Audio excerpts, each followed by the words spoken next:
Okay, so today I have my very own Pastor Mr. Ade Omooba MBE, and I'm so excited to have you on here, Pastor. So before I go in, I just want to tell you people how I met Pastor Omooba. So I actually didn't meet him. I should have met him really because I went to school with one of his eldest, and I never met him in that instance. And I think it was later on when I had my event in 2016, and I reached out to Pastor Mib, and he came. And ever since, he's just been one of the great people that I've looked up to, and I know he's always there to support the cause, which is really, really reassuring. So, Pastor, please tell us a bit about yourself, and then tell us 3 fun facts about yourself, and then we'll go into the question.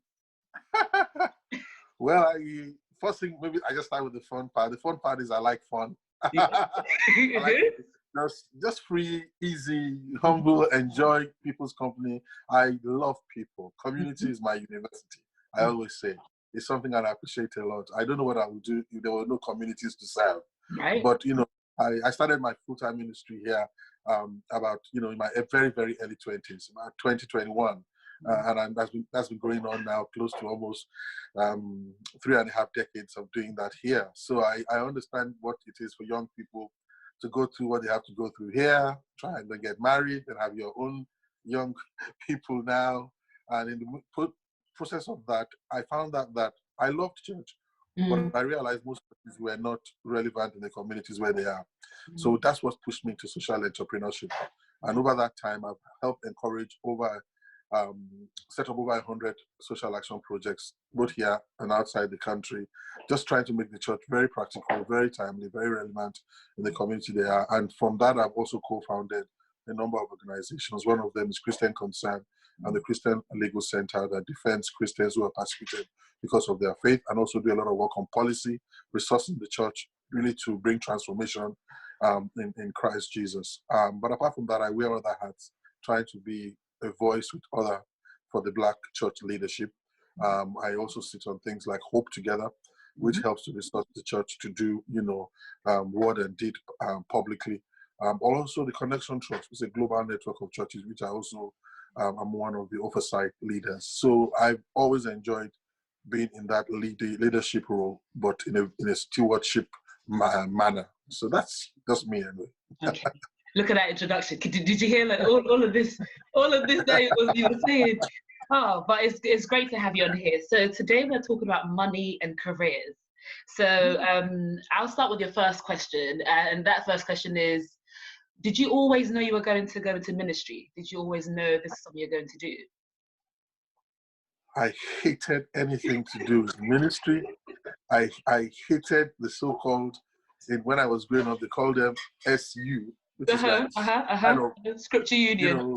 Scripture Union, weird dressing, no earring, no cosmetic kind of people. I just used to look at them and respect them from afar. Saying, man, guys, if something is definitely terribly wrong with you.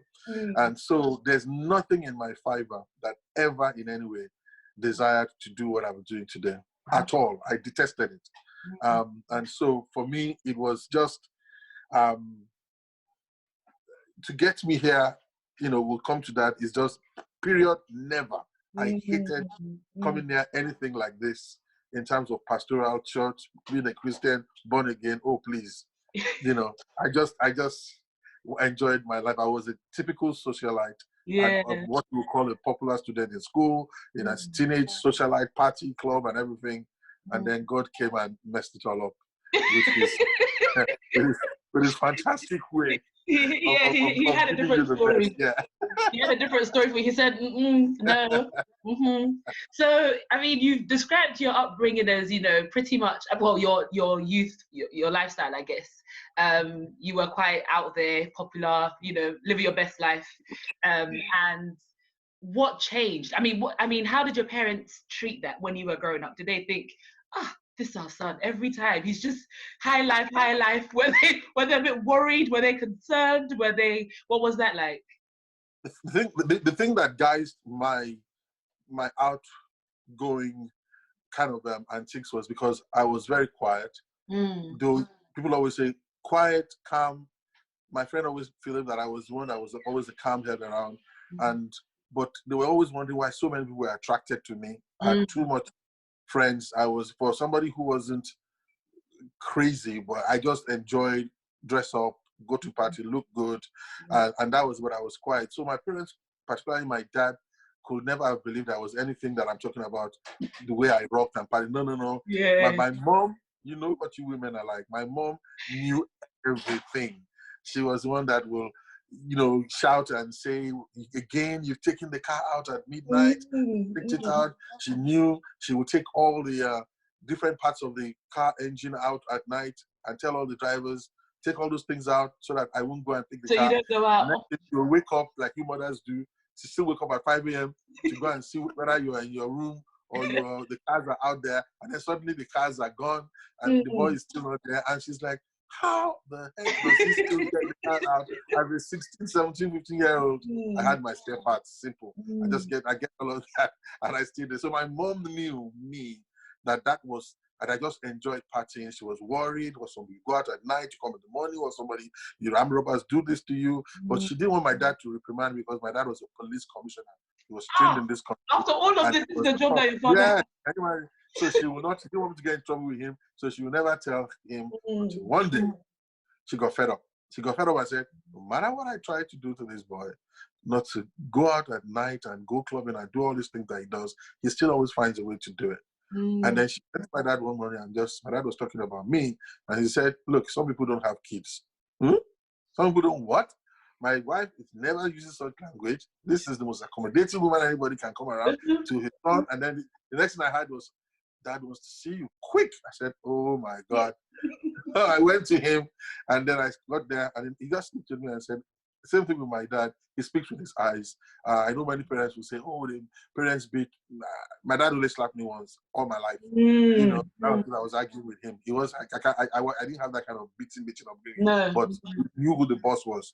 And he called me and he just said, what did you do to your mom? For your mom to say some people don't have children? My eyes went, pew, and I was like, he said, now you better go and sort it out. And then that's it. I quickly went to my mom, all my exhibits that I use to start the car, all my spare parts. I just went back and gave everything up and settled out of court. And as I brought it into my mom's room, typical sitting on her bed, with her Bible, like she'll always do, my mom, praying woman. And I gave all the exhibits, and as I was bringing it in front of her, typical, you would expect some mothers to my mom just started laughing. So just laughing. Yes, she was just looking at me and saying, you this boy. So you have all your own spare parts, all your keys, and here is me telling them to remove. That was how I think was the beginning for me. I think I was probably about 18, 19 then. Was the beginning of me really saying, where am I taking my life? And the way mom and dad dealt with it, very maturely, even though they were upset, still find a way to tell you you're wrong. And I love them to be there, my heroes. And then from there, I just decided to say to myself, I need to change. And from that age of 19, I decided maybe I need to leave Nigeria and come and settle in the UK. And that journey began for me from then, of not being born again yet, but taking praying in the morning, which I always had at home, and at evening at home, trying no longer to smoke or to drink. And I just began to do some basic changes. And I said, Lord, I want to get out, come to the UK, not to come and become born again or anything, just again to continue to just. And that was it. And within a year or so, I was here in the UK. And it seems like you had a pretty close relationship with your mother. Do you have any siblings, or are you the only child? Oh, my dad was a very busy young man, polygamous family. Well, my mom was the wife that he married. So my mom had 4 boys, 4 girls. Okay. And all 4 of us, 4 boys and 4 girls. Yes. And all 4 of us, you have lawyers, you have businessmen, you have those in the world of finance. Everybody has a career, but we are all ordained ministers as well, all 8 of us. Oh, wow. Okay. Yeah. But outside of that had 6 other kids, from other women. But mom insisted, because all those women were not married to him. They had children for him. Before he even met mom, there were 3. And when he met mom, there was another 3. My mom said, all your kids must grow up together. So all those kids were brought into the same house. So people always think that my mom had 14 kids. Because except I tell you, even when we went to school, nobody believed that they were not my mom's children. She was so good at bringing us all up as one, and until this day, it's fantastic. So yes, I had other siblings, and yeah. Okay, so I mean, it seems like you were somewhat okay financially when you were when you were younger, back in Nigeria. Your father's position he had in society and stuff, like you were comfortable. Now, did you get your first job in Nigeria, or did you get it when you came here to England? Like I said, I came in my early 20s. I wasn't working. I just came here to again enjoy my father's influence, live life, and still continue all of that. And then, but when I got here, you know, I had two sisters who had been here from the 70s, and in those days, that sent them here, paid their fees, got them a house. They were spending money like, you know, we were basically, I was born into wealth, so all of that was there. I had cousins who had, you know, houses here, you know, shoppers school, so all of those things were there. So I just came and felt, I'm just gonna come and continue that. Then bang, reality hit me. When I got here, then I realized, one, all those things that my sister had, mom, dad did for them, gone. My sister, one of them left who was here, said she was even shocked because she knew my expectation as I landed. And then she didn't know how to convey to me that, listen, son, the tide has changed. This is the reality. And she was in a church, living in a vicarage, and you know, she was already carrying on with her life. That's the life she wanted to follow. I got to that vicarage. It's the last place I wanted to land coming into London. I hated it with a passion, and I just wanted to get out of it. But those were the beginnings of the destiny God had for me, but I didn't know it. I was so disconnected to it in my own mind that I hated the place. I didn't want to stay there. And I just wanted to get out of the place, calling my cousin, why didn't you come and meet me? Why did I end up my sister's place in a church, in a big great? Man, I was angry, you know, and then I just stood there. I called for all, it was a weekend, he didn't pick up. Then I had to stay there for the Friday, the Saturday, and then the Sunday they had the service. I went to the service and I got into the service and I was just standing there like, yeah. You know, and then make it worse. I'm Anglican. I was born Anglican as a kid. Anglican, high Anglican for that time in Nigeria. And then I got there and they started speaking in tongues and whatever. I'm like, goodness me. And because I was brought up to be respectable, you know, I just tolerated everybody, tried to have respectable conversations, but I'm like, what the heck is happening to me? What am I doing here? You know, and then suddenly, typical socialite club guy, God knows how to use the things that charm you to trap you.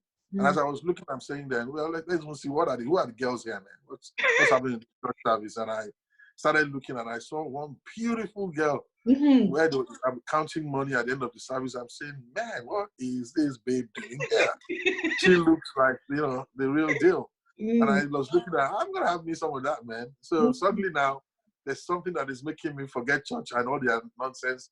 You're taking software. And I looked at her and I'm like, okay, then I'm not too eager to leave the place the following day, the second day. Let me tell you, that same lady I saw is my wife today. Look at that. You know, and we, from there I stayed in the church there, served. This was my first early 3 years as it were of apprenticeship in full-time ministry. And then it just moved there. And so that's why I said God came in, messed it up nicely. He did it in a very interesting way. Yeah, messed it up nicely. He knew exactly what to do to get me where he wanted me to be. And that was it. That was the journey. So prior to you getting to that place, I'm sure when you were younger, I mean, one of 14 really, there was some talks about careers or how you want to make money when you're growing up. Do you remember what the first career that you thought of going into? I mean, I know it definitely wasn't ministry, but you know, what was the first career that you thought of when you were younger? Because growing up around when I was growing up, most of my uncles' family were in the force. And they were the top cadre of the force. At the time, Nigeria had military government, you know, as not civilian. Well, a bit of civilian just before, and then mostly military. So most of my family were, because my dad was the first kind of cadre of police officers after colonial rule. My uncles were the first kind of cadres after colonial rule in the army. So I was just around authority, army. I love the discipline. I love the authority. They were the ones who led the nation. You know, I saw all of that was there, and I was like, man, that's what I want to be. You I inspired. want to be in the army, and to go to the Defense Academy, which is the university, as it were, the university for the military, and you will go there for 5 years. And I was going to go there to study political science or international relations, go for the full 5 years, so I can get all the way to general or whatever, to become head of state or a governor or whatever. That was it, and that was my focus. I think it's a very good point you've made there. I mean, probably not intentionally, but how the people around you inspired you to strive for that. So it's a good thing to have those positive role models in your family. You know, apart from your parents, you had other uncles and aunties who seem to do something which, and it worked. Okay, so fast forward to when you realized, okay, you want to go into ministry. How did I mean? You said 3 years. So I'm looking at mid-20s, if my estimation sounds about okay. So the decision to go into full-time ministry was within 3 months. God, okay. I'm telling you, now from that moment, I got to a place where I said I hated it in like January. By the time it was Easter, April, I came out and I said I was going into full-time ministry. So you were still fairly young at that age. Yeah, I was so, yes, like I said, I was barely 21. So how did your parents take that? That your father, like, you've raised this man? My dad was so excited. My mom was excited. Some of my brothers were excited, but they were also confused and shocked because they just could not comprehend that. What? Yeah. What do you mean? If they had said, okay, I became one of the top football players, I was into soccer, yes. One of the top 100 meters, yes. Basketball, yes, they can understand that. Businessman, make money, and it's gonna, yes. But it's going what? Even my siblings that were already born again and were praying for me all those times, I used to just go to party, invite me to vigils. I would go to their service. I would go because in my head, back in the days when I wasn't born again, I would say, look, let me follow them to their church so that when I'm going to my club, I won't die on the way. So I'll follow it. I'll go with them, and I'll just. That's how crazy my thinking was. So when they all had that, he said, and they were all saying, until I hear it from the horse's mouth. So when I eventually called and they saw me now writing, even in Christian magazines in the late mid-80s, they're like, this is not a joke. And I said to you guys, faithless people. They said, what do you mean? You've been praying for me. I know how much you all were praying for me when I was in the world. Now God has done it. And you're all saying, nah, but that was it. So from the moment I just started now focusing on going into the place of God's presence, being a vicarage for every day like that, there was just an engagement with me and God that I've never had in my life. I had the time to do nothing else but engage around people who were already, so close to God. And all of that had a bearing on me. God began to use that to shape what He always wanted to do with me. And then even my sister who was there saw my commitment. And then the day I just said to her, you know what, sis, I'm dropping everything. Even education and all of it, I'm going into full-time ministry. You could see that she was so excited but also confused. Yeah. Because she was like, wow, this is great, but wow. But again, my mind was made up. And I never looked back then. So basically for me, my journey and growth in this work has always been, you can almost say sporadic, very fast. It was quick, and I was focused, and I was not looking back at all. And again, because of my demeanor, people always think I try to be very respectful, very mature. People always thought I was older than my age, or my experience was beyond what I had. So they always gave me more than I believe I had capacity for. But you know what? I never turned any of it down. They raised that barrier, I rise up to it. And all of those things helped me immensely as a young person to stay focused. I had so much to be occupied with, and I didn't even think I was missing the clubbing. And all my friends who were all partying together in Nigeria, they were still doing the same thing in London. But no, I don't need that. I went out with them once or twice, and I said, no. Yeah, you're done. I'm done. I'm not doing this anymore. That was like my first 3-4 weeks. Once they knew I was in town, and we went out on a boat party all night, came back, and I just felt all of this again. No, I ain't doing it anymore. And that was it. But it seems as if you've always had some sort of community focus, or for the people because even with the forces, that's you serving people as well, isn't it? So you always have that ethos in there some way, somehow, which is quite. My parents, It was my parents. My parents were purely communicable. I used to think our big houses, like mansions that we lived in then, was because, you know, my parents wanted to show their wealth. But really, I knew that my mom and my dad were not like that. Then eventually, as I grew older, I always wondered, why do we always have so many people living with us? At any given time, we had a minimum 25 people living with us. Minimum. And yes, huge house, you wouldn't even know it's 25 because the houses were massive. You know, minimum, I don't know living in any place less than an acre, you know, all my life growing up. And so, but I realized that my parents were so much into helping, developing people, empowering people, people they know, they don't know, family, not family, neighbors. So they brought them into the house. So community was birthed in, I was birthed into community, grew up within it.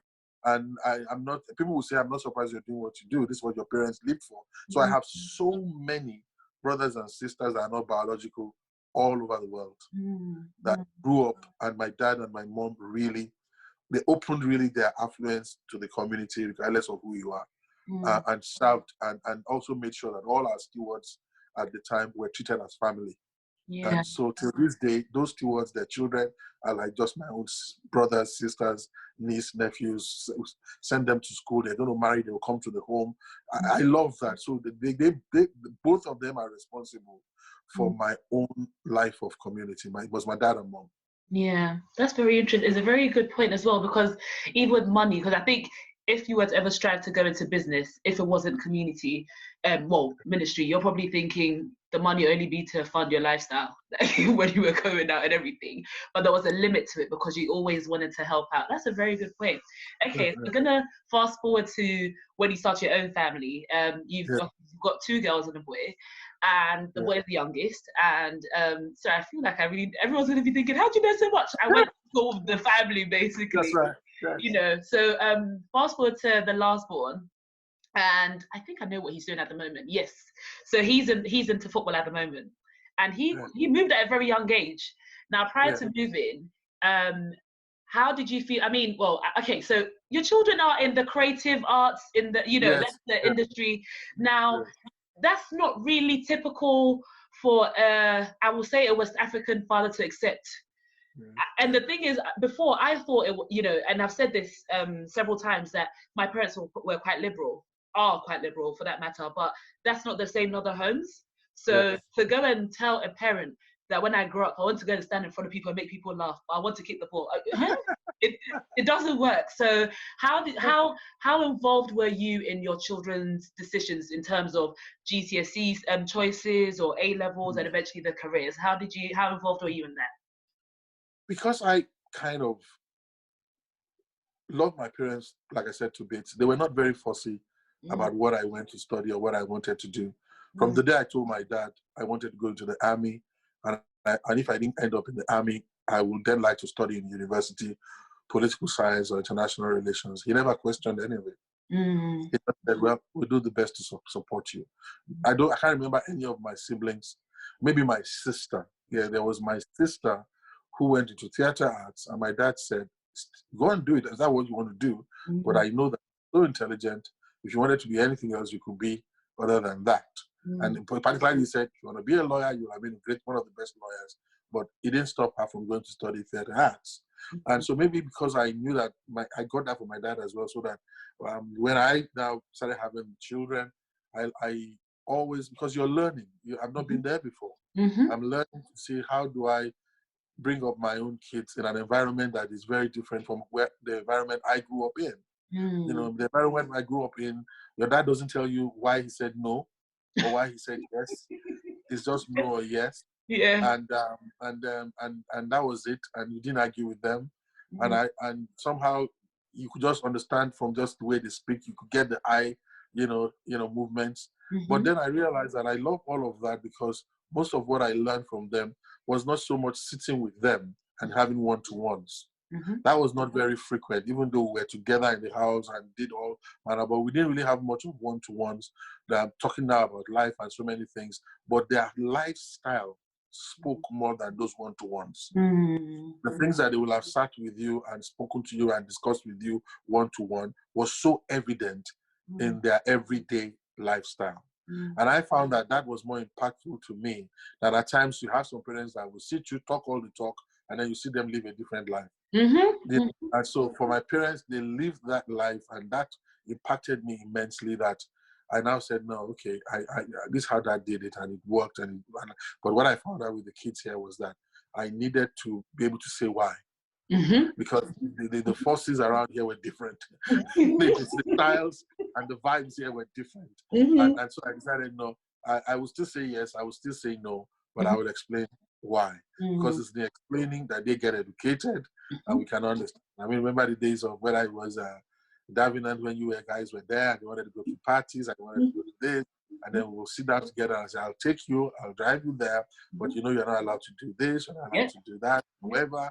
And this is not just it. If you do this, this is what happens. If you go there and you're drinking beer and you're underage, the law can put me in trouble, and even the person you're there, and then eventually I will agree.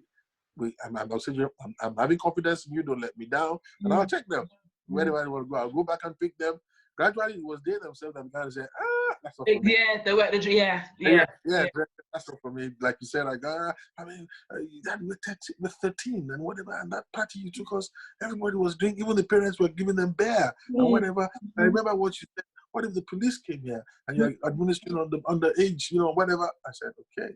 And by the way, bro, one time I said, you can test it.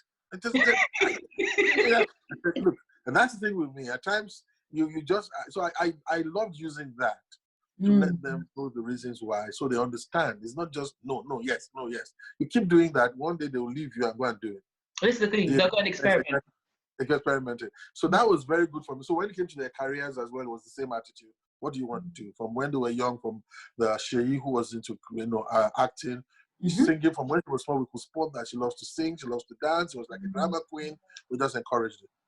From that was right from when she was in primary school. By the time she was in primary 2, she was already doing songs for Spring Harvest. Holy Spirit Come, her first CD was out. They produced it. They still sell it till this day. And then sent her to the right schools to develop her capacity, encourage her, and that's what she's doing today. And same thing with Simon. He wanted to play football, fine. I said, but please play football. The only thing is that you see all my friends that he meets, they always say, you're just like your dad. Your dad was the best striker we had. He was just, he was strong, he was fast, and we all thought that was what he was going to do, even though his dad must never know, and all of that. So I encouraged him. I said, no, son, if this is something you love to do, the only thing I'll say is, look at me. I'm happy that my friends tell you I was so good. I was one of the best. I would have been a Ronaldo or name anyone, but God had a different plan. So I'm saying that I'll support you, whatever you want to do that, but please also focus on your education. Good. Parallel, both of them. Just let's do it together. And we did that. And so I'll take him to all his blog training, whatever, but he must also do the bit about education, balance it. And eventually I realized that, well, the way he loved it is football. This country did not have a structure to help it. So fortunately from him, by the time he was going to go into studying, he's always been good at product design. That was it. Yeah. It wasn't football, product design, but it was I who steered him towards architecture eventually, because he was going ahead, and then as he was going, he wasn't happy with the grades he had in product design. But then eventually I said, okay, fine, but you're creative. It's incredible that you're creative. You're left-handed. And I always say to him, I don't know, he writes with his right, but he plays with his left foot. And I never used to understand. I said, maybe that's why your handwriting is like, anyway. But so someone whose handwriting was like that, I never could believe he could draw a straight line. And then suddenly the teacher said to me, this boy is good in product design. And then when he didn't, and my son was like me, very popular in school, playful. He wasn't focusing, but they were always predicting him for A stars and whatever. I said, you can predict him all you want. If he's not studying, it's not going to happen. He's not going to get it. It's true. Yeah. So eventually, he got his A stars to C or whatever they call it. And then, but he still said, I could do better. Anyway, he ended up in arts. And then he was still trying to product design. I said, please have a backup. Because if the universities you want to go to will not take you for product design, a good backup or something on the side is architecture. And so that was the first time he said, architecture? Really? Okay, fine. And I said, I'm not forcing it. I'm just saying, football, you're still playing. You went to A-level school, good football. You're still playing your football. Now you're studying to go to university.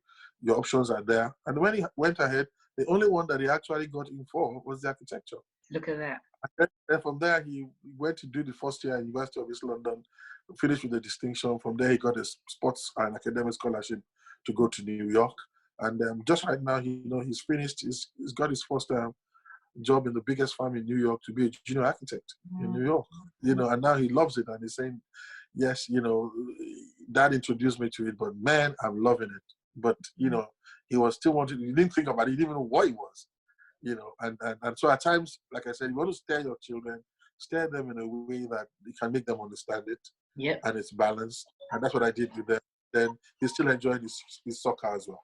Yeah. Okay. Playing in America and studying, loves it. Yeah.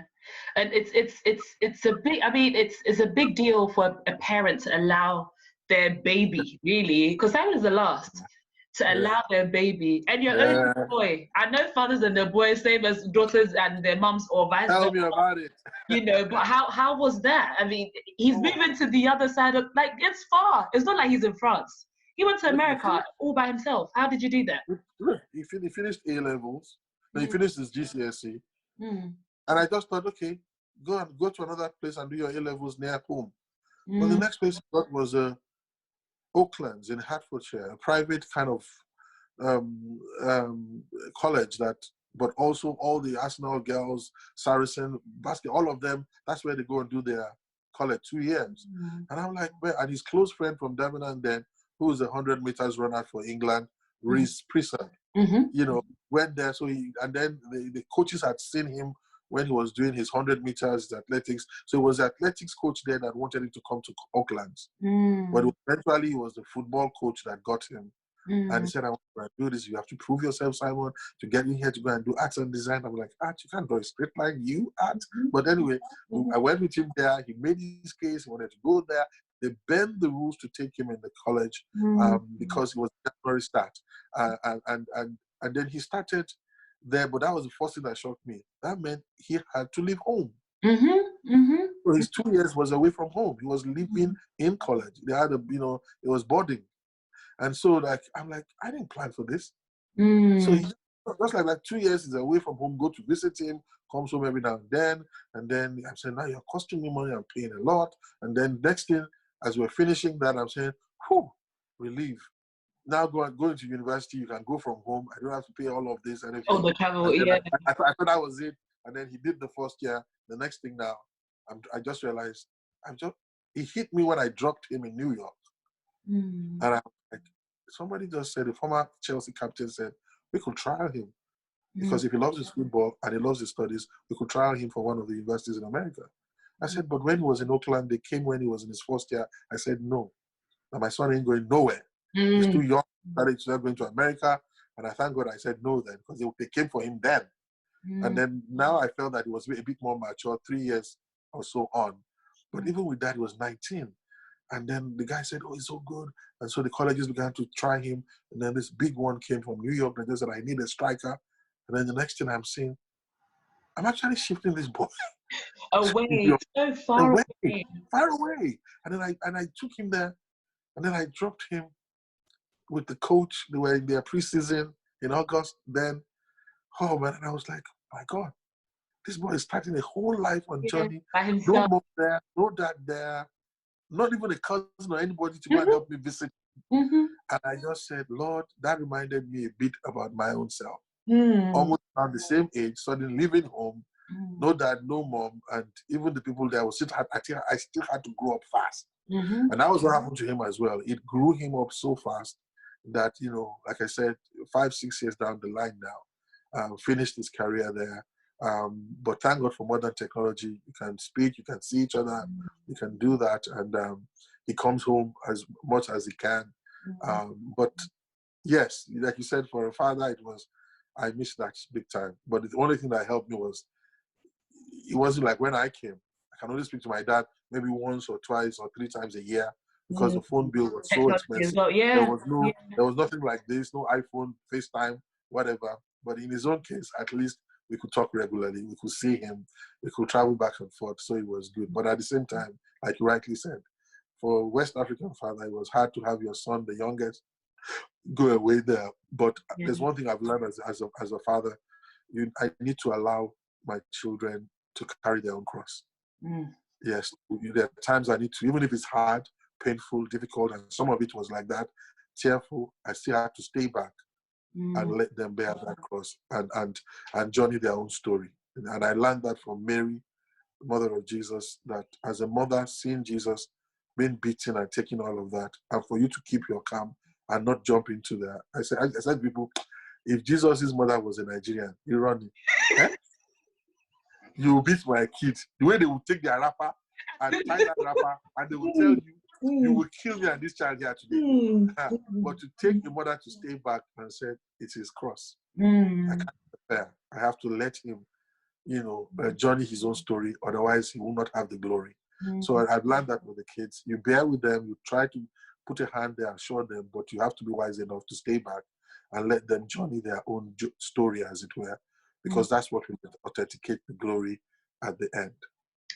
Fantastic. That's fantastic. I feel like we didn't even touch on the money side, because the way the story, there's no point asking about money, and it's evident that you've used your experiences as you were growing up, thankfully being positive experiences, to now shape where how you've nurtured your children as well. Now, of course, before we wrap up, one thing I want you to do is just a piece of advice to your peers. So when I say your peers, past gen, your young, old people, the youth, past gen, about how they can strengthen and support their children with careers, number one. And then I also want you to speak to the present gen, so people that have just started having children, and of course to the future leaders, the kings, the Simons, and anyone younger than Simon, the words you've got for them with relation to careers and their futures. I think what I will share is something that relates both to my generation and younger married couples, is that scripture example, because I always like Jesus uses humanity to explain divinity. So I always like example, and I like the example where some said, "Oh, we belong to Paul," others said we belong to Apollos, and then Paul said, "Who am I? I'm nothing. I'm a great planter. I'm a great person in starting up things and in putting it all together. Then Apollos knows how to come and maintain it and make sure that it's fine. But at the end of the day, with all our expertise, if God doesn't breathe on it, there is no growth." And then he also says that, look, if you sow, I give seed to the sower and I bread as well to the reaper. That means that you sow what you have to sow, and I'll make sure there's a seed. And if you are also the person that's going to reap what is being sown, I'll make sure there's bread. So I've learned that at times our focus on both sides should be, I just need to do what I do best as a parent for my kids, as God has instructed. Mom or dad, do your best, sow the right seeds. When your children are required to reap them, God will provide the bread to the reaper. You have to make sure that as you begin to sow, He will also make sure you have the necessary seeds to sow, that when your children who will reap it are ready to reap it, He will also make sure the right bread is there. And same thing that with planting, at times you are worried, how am I going to do this? How will this child be on fire for God? How will this child follow the way of the Lord? How will they do this? No, you sow the seeds, share the word with them regularly. Live by example, biblical principles and lifestyles.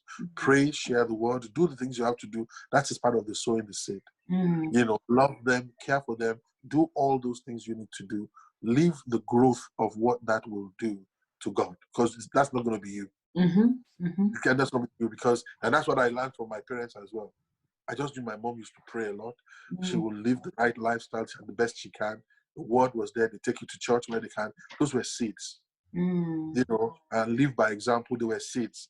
And at some point, I'm telling you, all those seeds will come to those children and bear the right fruits.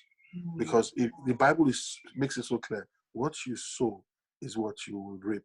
And at times when you're sowing it, it might look like, I'm sowing all of these things, but it's taking long for these fruits to come out. Or it's not looking as if it's going to be the right fruit. No, it will. Because you can't sow apple and get pear.